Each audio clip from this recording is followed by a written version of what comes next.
Hello everyone, this is Kim with Abundant Life Tarot, and we are talking diversity and decks. And I wanted to put my 2 cents in on why it matters to me as a Black woman, a Black tarot reader, and a person of color, and why it should matter to other people that may not be,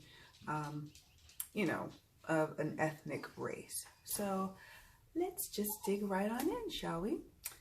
The reason I was called to talk about this topic was because in one of the Facebook tarot groups, someone was mentioning that when they use certain decks that are all Caucasian, as a black woman, it kind of is uneasy for her. And to be honest, I can relate. And I do have many decks in my collection that are predominantly white, if not all white, and I'm okay with that. Many of them are period pieces, and I'm very flexible when it comes to that. I don't demand that all of my decks have to have diversity. No. However, I would like a few of the ones that I use, that I adore, to have some representations of myself or other races represented. It is important for a number of reasons. First and for myself, I do readings for myself. I do oracle readings, I do tarot readings, and I do readings for my children and for their friends, for my friends, and many of us come from many different ethnic backgrounds and walks of life. It's nice to be able to have decks, especially modern decks, that represent the beautiful spectrum that I have in this beautiful country that I live in, which is America, or United States, and specifically in California, the state that I live in within the country that I live. So many of my clients are, very diverse, and I love that, and I celebrate that. Many of them are from many parts of the world, and that's something I celebrate. And when I'm using decks for readings for others, I'm not necessarily, diversity is not at the forefront, but it is nice to be able to have that as a part of my tarot deck collection, and not something I have to really think about. It's just like, because some of the decks I'm going to show you in a moment are in my collection, I don't have to think hard about which decks I need to be using and whether or not it's really representative of the world that we live in. Like I mentioned before, there are instances where I recognize that some decks are not going to be, they're going to be maybe all particular race, and that's okay. I also recognize that artists are totally allowed to take the liberty to create whatever deck that they want. However, again, like I have to stress, this is an individual thing. For me, I found that when I was using decks that were based on modern day times, and that they were completely void of any people of color, not just Black people, but anybody, any person of color, it was like, it hit me and it bothered me. And every time I would use a particular deck, and the one that I'm thinking of was the Everyday Witch, I wanted to like that deck so bad. I tried terribly to work with it. I kept it in my collection for as long as I could, and I finally got to a point where I couldn't do it. I was repulsed. It bothered me that this is a deck that's talking about modern day witches and not one person of color. And again, that is the artist's business. I completely get that, and I don't want to ever take that away. However, this is my feelings as well, and I recognized in that person in the tarot forum on Facebook that they too felt that way, and it felt like, hey, it is time to have a conversation about it. It is important to want to have diversity in decks. Again, not every deck has to be diverse, but to have some at our disposal, to be able to pick and choose and to have at our fingertips is great. And with that being said, we have to be ready to support those artists who are trying to put out those diverse decks. and make sure they are supported so that their creations can come to life, so they have an opportunity to be used and to be shared with the masses. So that's what I have to say about that. You know, I feel a call more than ever to celebrate diversity and inclusion of it's just super important to me now more than ever. And tarot is something that's so big in my life that, you know, I wouldn't be doing myself justice or the beautiful art of tarot if I didn't talk about this and just say, hey, let's just have a different, let's have conversations around it. Let's have a different energy around it, because I got a sense that some people were like, well, I don't get what the big deal is. Well, I get that, I guess, to some extent, but I'm just offering you a different perspective as to why people feel a certain way. It feels icky when you look at a deck and it's based in 2018 and there's not one brown person in it, not one Asian person. It's like, okay. So, you know, it's like, okay, all right, I'm going to use this deck. I'm going to try. And then I just couldn't. I just couldn't. And that's not the only deck. So I sold them, and I sold them quickly because they're great decks. I'm not knocking the deck itself. It just didn't work for my collection. But let me tell you about the ones that did work for my collection. So let's get started. All right, so this one's an unconventional one, and it's not unconventional in the sense of, well, it's diverse, but how it presents itself as a diverse deck. And that's the Spirit Within Tarot by Stephen Bright. And I'm trying to make sure that my mic doesn't make a lot of noise. So this deck uses silhouettes. And sometimes you can tell by like the hair shape and texture and maybe the features that this silhouette is probably of a person of color. And maybe you can't tell because, again, you know, after I did my Ancestry.com, where I got my DNA check to see the breakup, my genetic breakup, okay, that's diverse in age, you know, I realized what a diverse person I am in such a diverse world, and many of us are, you know, in that same boat. It's just a little person with no. I want to see if I could try to show you somewhere you can kind of tell. Okay, you can kind of tell. All right, so that's those folks. But I want to show you. Oh, it's gonna bug me until I find it. And that might be a good example. Okay.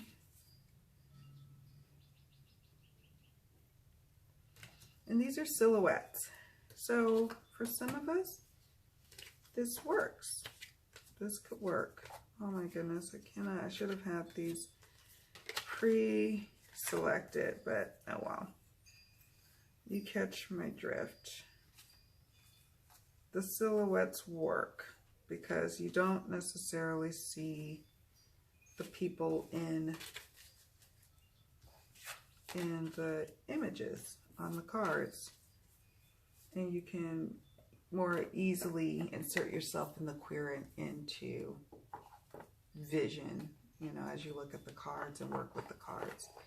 So yeah, I like that approach. If we're gonna do that, then I have some new and old decks, or newer and older decks. I have my textured tarot that is diverse, and it's very diverse. I mean, there's like some Nordic energy going on there. And let's see, it's got animals. Lots of animals, I realize.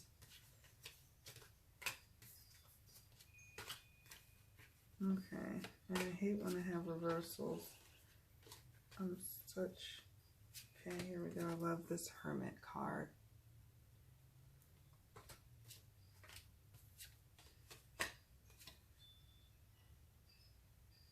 It's 9 of Wands. There's 4 of Wands. 8 of Pentacles.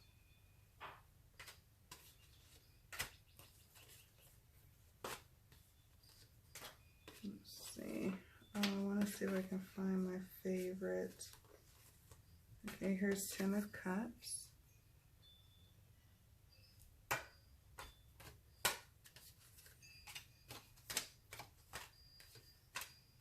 Here's Page of Swords.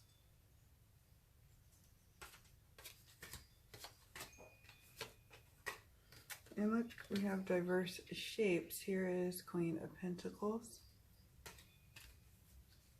Oh, where is she? Here's the Lovers. She kind of looks like Serena Williams to me. And there's one more I wanted to show. Oh, there's a couple more. Here's the King of Cups. Oh, where is she? Queen of Wands. So I love this deck. This is a great deck for diversity. It really is. And many people have used this deck as an example of what a diverse deck, what a great diverse deck looks like and is. So yeah, there are, like I mentioned before, there are for times when I'm like, okay, it's a period piece, and you know, I get that it's not going to necessarily have Black people in that particular time or place, and I understand that. But even with the Stretch Tarot, they were able to, even though it's like a time period, you know, it's like over, let me see if it says here. It's mixed media, but I was wondering if it talks, it's like the turn of the century, you know, like the, you know, I would say, let's see. So here's the Stretch. And again, this is a different time period, you know. But they somehow were able to pull it together and add in some different racial expressions, racial, you know, images here, different.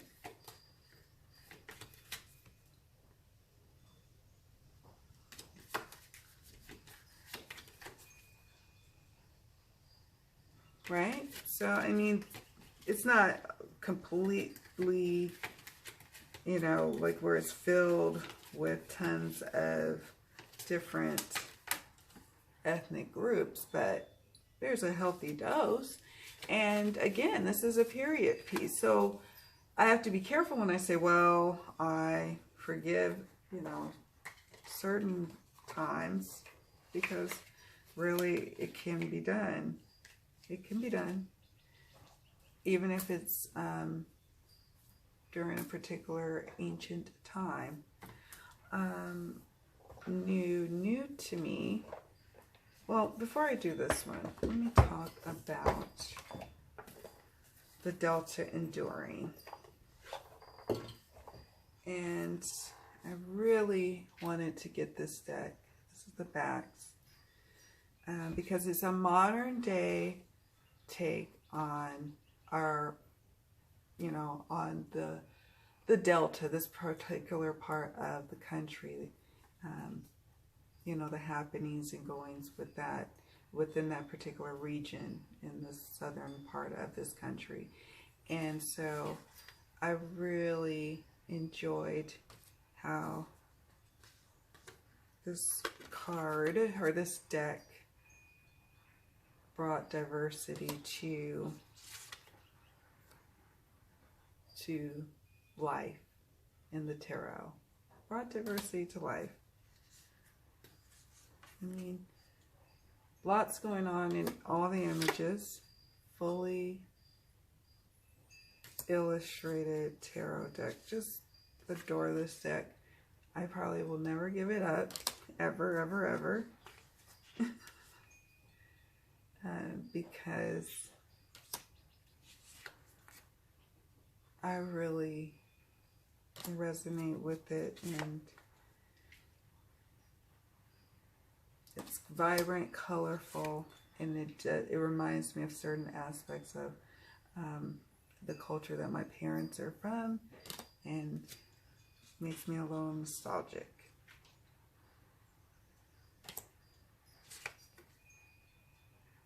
So yeah, let's see. I mean, diversity in couples even, you know, and sexuality. You know, this is quite a diverse deck. It's got animals. There's the Hermit. Isn't that a great Hermit card? So yeah, I'm not going to keep going. I have much love for this deck. I did a deck in focus of this one. I did an unboxing, and sadly I had to delete it because it had some, I couldn't edit out like an address of mine or something like that, and it was like, oh well. Anyways, moving on to another deck. This is the Moonchild Tarot, and this deck really surprised me, not because it's diverse, but because I didn't think it was going to be quite usable. I thought it was going to just be a pretty deck. And I do have a couple of decks in my collection that just serves that purpose. That's just really beautiful and a beautiful piece in my collection. But actually, this is a great tarot deck. I have been having some powerful readings with it, and I'm super happy I have it. I'm a little disappointed with the guidebook that it's missing the Queen and the King of Pentacles, but I don't care. I'll take this gorgeousness. Oh, that Devil card.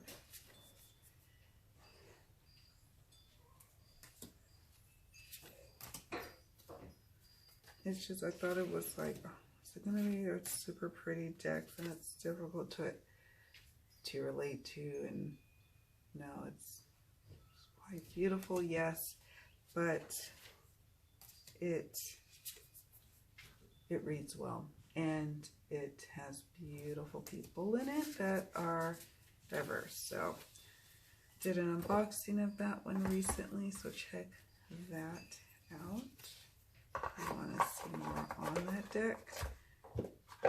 I'm trying to get through these because I have a few that are diverse, and I'm grateful for that. Another newer deck to my collection is the New Air Elements Tarot. This one is by US Games. Just recently dropped. Great little diverse deck. It's a Thoth-based deck, so I have to preface it by saying that I don't mind Thoth. I actually like Thoth. But some people are very strictly Rider-Waite-Smith, and I get that too. This deck has animals in it and insects. I'm going to show you the Devil card. It is quite disturbing, and a lot of people don't like it. And I can understand why, but there you go.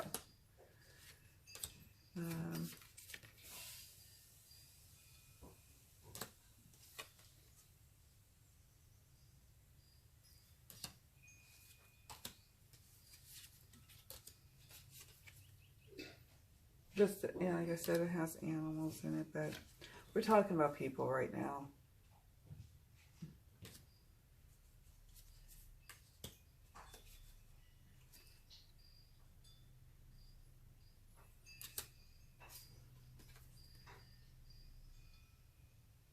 I like that one. Diversity in age again. Oh, look at this one. One of favorite king of fires. Father of fire.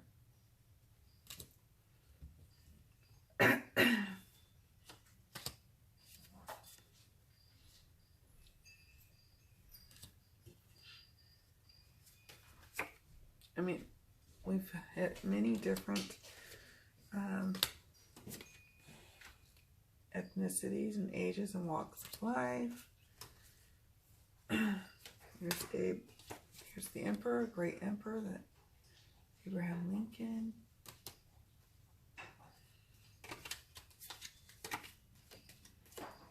The lovers. Mother of Earth. If you're getting into Thoth, this is a good deck to get into, honestly, to explore Thoth, I think. Son of Fire. Alright, I'm not going to keep going. Well, actually, there's a few more I should show you. Mother of Fire. Son of Air. Son of Earth.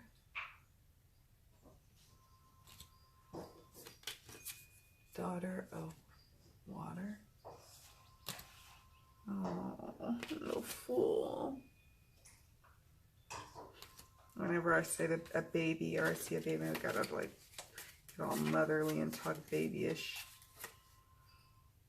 Here's the universe. So a modern deck with different people depicted. The High Priestess. I don't think that was too far of a stretch for this artist. I don't think it's too far of a stretch for others. It's like, don't sell your artwork short by just limiting it. But again, maybe that's your aesthetic. Maybe that's what you're going for. But don't be surprised if maybe you're not going to get as many sales as the next deck, because not everyone's going to want to use your deck. Not, you know, that's me again. Maybe not everyone feels that way. I understand that.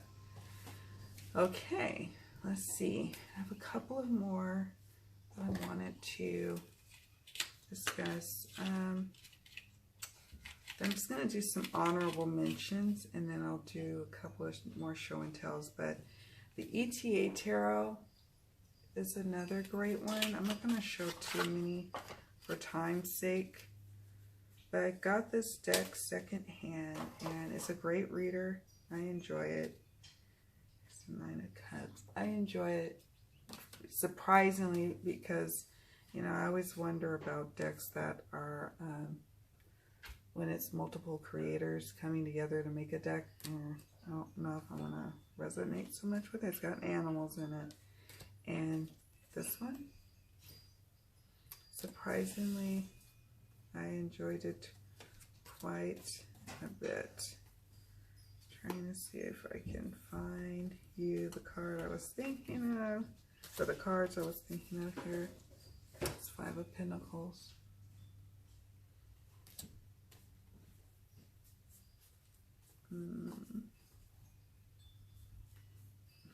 This deck so much, actually. I'm so happy I have it.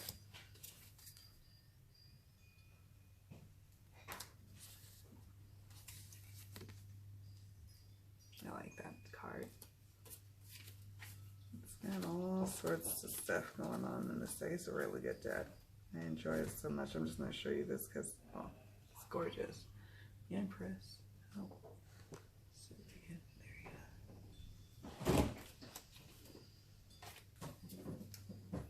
you go. Okay. So that's the ETA. I wasn't going to show you that, but I just felt called to pull it out and show you. So, moving along, we have the Dreams of Gaia. One of these days, I'm going to do a deck and focus on this deck. I adore it so much. It is such a great deck. It's the art style is not for everyone, that's for sure, but it is diverse. And it is a sci-fi kind of world, in my opinion, and yet this artist, Raven Phelan, was still able to have all different, you know, races demonstrated in her work. So more to come from me on this deck in the future. I promise. I promise. And then another honorable mention that I'm not going to show, not just for time's sake, but because, well, it's a little X-rated. This is the Cosmic Tribe Tarot, and it is also very diverse. It is also a Thoth-based deck, and I adore this deck so much.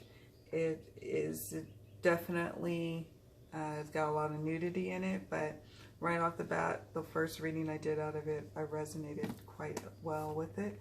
I can't use this deck very much so with readings for clients or really readings for others, because I get all a little modest or whatever, like, oh no, like, oh, like I get all motherly, like, oh, cover your eyes, dear. But for myself, or like for close friends and stuff, I don't have problems reading with it. And then the last two that I will show a few cards from. I have a few, and then one oracle. Let's first talk about, I'm going to take a sip from my beverage. I'm getting a little parched. Tarot of the Ages. Now this deck is, it has 4 different representations in here, not representations, but it has, it features like the, oh my goodness, can't even think. Let's read this to help myself out here. Tarot of the Ages is a multicultural deck that draws on ancient civilizations portrayed with realistic artwork by Mario Garizio. The major arcana depicts ancient Egyptian culture, and the 4 minor arcana suits are represented by Vikings, Aztec, Hindu, and African people. And yeah, it is that. And it's, I use this deck in readings, although it's small, so it's kind of hard to use it, you know, when you got the camera, you got to zoom in quite tiny. And because I am one who likes to use massive spreads, not all the time lately, but sometimes I do, I don't want to have to zoom in all the time and zoom out. So this one doesn't always get any play like I like, 7 of Batons, but not because it's not a good deck. This is a really good deck. I use it a lot for readings for career readings. 3 of Coins.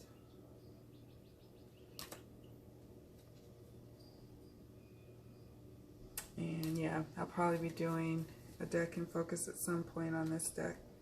It's a really good deck, and I wish they would, like, because it's actually smaller than many tarot decks. It's like super small. Look how small it is. I wish that US Games would like redo it, get rid of all this white border and expand the picture and make it bigger. It would do this deck a lot of justice if they did that. All right, carrying on, doing a couple of more honorable mentions.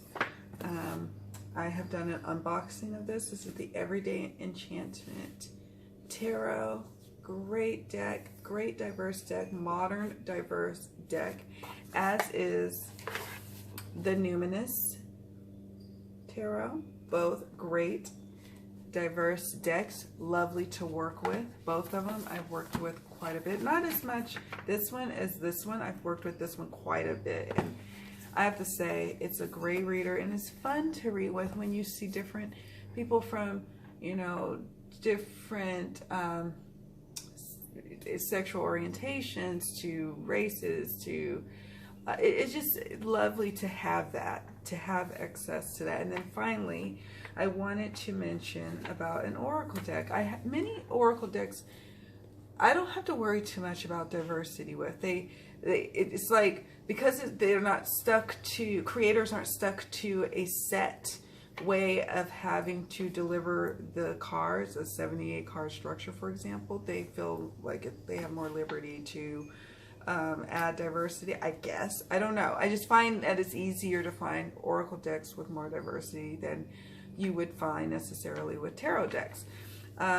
Angels and Ancestors Oracle Cards is a mass-produced deck by Kyle Gray, artwork by Lily Moses. It is a Hay House deck, and you know, I could show others from Hay House or others from any of the other big producers of Oracle and Tarot decks, but we're not going to do that. We're just going to say, hey, let's look at some of the images here. If I can just take these apart. I love when they have diversity too, when Oracle decks have diversity too. So, all right, folks, let me know what you think. Tell me your thoughts on diversity and what diverse decks can you share with us to check out. Thank you so much for watching.